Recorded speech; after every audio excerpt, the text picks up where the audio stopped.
اعوذ باللہ من الشیطان الرجیم بسم اللہ الرحمن الرحیم۔ پیارے بچوں السلام علیکم، امید ہے بیٹا آپ خیریت سے ہوں گے۔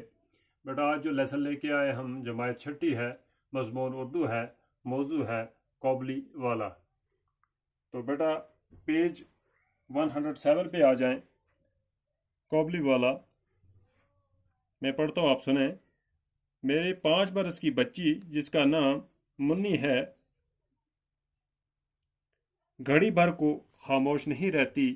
ایک دن صبح سویرے میں اپنے ناول کا 17واں باب لکھ رہا تھا۔ منی نے آ کر کہا، بابو جی، سبودہ میرا نوکر کوے کو کاگ کہتا ہے، وہ کچھ نہیں جانتا۔ اور اس سے پہلے کہ میں کچھ کہوں اس نے دوسری بات شروع کر دی۔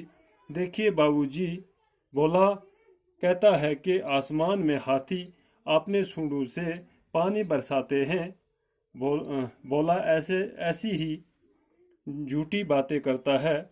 میں نے ہنس کر منی سے کہا، منی تو بولا کے ساتھ جا کر کھیل، مجھے اس وقت کام کرنا ہے، میرا گھر سڑک کے کنارے ہے۔ ایک دن منی میرے کمرے میں کھیل رہی تھی، اچانک وہ کھیل چھوڑ کر برآمدے میں دوڑ گئی اور زور زور سے قابلی والے پکارنے لگی۔ قابلی والے کے کندھے پر میوے کا تھیلا اور ہاتھ میں انگور کی پٹھاری تھی۔ موٹے کپڑے کا ڈھیلا ڈھالا کرتا، صفا بندے لمبے ڈال ڈول کا ایک قابلی سڑک پر آہستہ آہستہ چلا جا رہا تھا۔ منی کی آواز سن کر ہنس مکھ قابلی والے نے گھوم کر دیکھا۔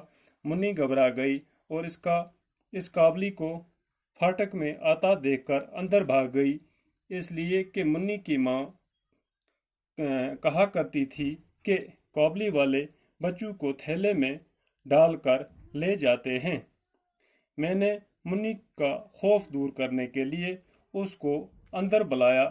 قابلی اپنے جھولی سے کشمش نکال کر منی کو دینے لگا۔ منی کسی طرح لینے پر راضی نہ ہوئی۔ اس کا شبہ اور بھی بڑھ گیا۔ وہ دوڑ کر مجھ سے لپٹ گئی۔ قابلی والے سے میرا تعارف اسی طرح ہوا۔ میں ایک روز کسی ضروری کام سے باہر جا رہا تھا، دروازے پر دیکھا کہ منی اس قابلی سے بڑے مزے سے باتیں کر رہی تھی۔ وہ بادام اور کشمش لیے ہوئے تھی۔ میں نے قابلی سے کہا، یہ سب کیوں دیا؟ اب مت دینا۔ یہ کہہ کر میں نے جیب سے ایک اٹھنی نکال کر قابلی کو دی۔ اس نے بلا جھجک اٹھنی لے کر جیب میں ڈال لی۔ جب میں کام سے لوٹ کر گھر آیا تو میں نے دیکھا کہ اس اٹھانی کی وجہ سے گھر میں بڑا شور مچا ہوا ہے۔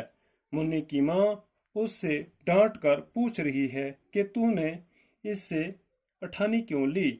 منی کی آنکھوں میں آنسو بھر آئے۔ اس نے کہا، میں نے نہیں مانگی، وہ اپنے آپ دے گیا۔ میں منی کو لے کر باہر چلا گیا۔ بیٹا آج یہاں تک روکیں گے اس کو، لیسن کو۔ کہتے ہیں یہ قابلی والا جو ہے، کہتے ہیں میری بچی 5 برس کی بچی جس کا نام منی ہے۔ ایک بچی ہے 5 برس کی، اس کا نام منی ہے۔ گھڑی بھر کو خاموش نہیں رہتی، یعنی کہ وہ خاموش نہیں رہتی، باتیں کرتی ہے، چلاتی رہتی ہے۔ دن بھر صبح سویرے اپنے ناول کا 17واں باب جب میں لکھ رہا تھا تو میں نے دیکھا منی نے آواز دیا، بابو جی، سبودہ میرا نوکر، ایک نوکر ہے، اس کا نام سبودہ تھا، کوے کو کاگ کہتا ہے، تو یہ کچھ نہیں جانتا۔ اور دوسری بات شروع کر دی، کہا، بولا کہتا ہے کہ آسمان میں ہاتھی اپنے سونڈ سے پانی برساتا ہے، یعنی کہ اوپر سے پانی، یہ جھوٹی باتیں کرتا ہے۔ تو میں نے ہنس کر منی سے کہا، منی تو بولا کے ساتھ جا کر کھیل۔ میرا گھر سڑک کے کنارے تھا، یعنی کہ ان کا گھر جو سڑک کے کنارے تھا۔ ایک دن منی میرے کمرے میں بیٹھی ہوئی تھی، اچانک وہ کھیل چھوڑ کر برآمدے کی طرف دوڑ گئی اور دیکھا کہ قابلی والے پکارنے لگی۔ تو قابلی والے کے کاندھے پر میوے کا تھیلا تھا اور انگور کی پٹھاری بھی تھی ہاتھ میں۔ موٹے کپڑے لگائے ہوئے ڈھیلا ڈالا کرتا تھا، صفا بند لمبے بال تھے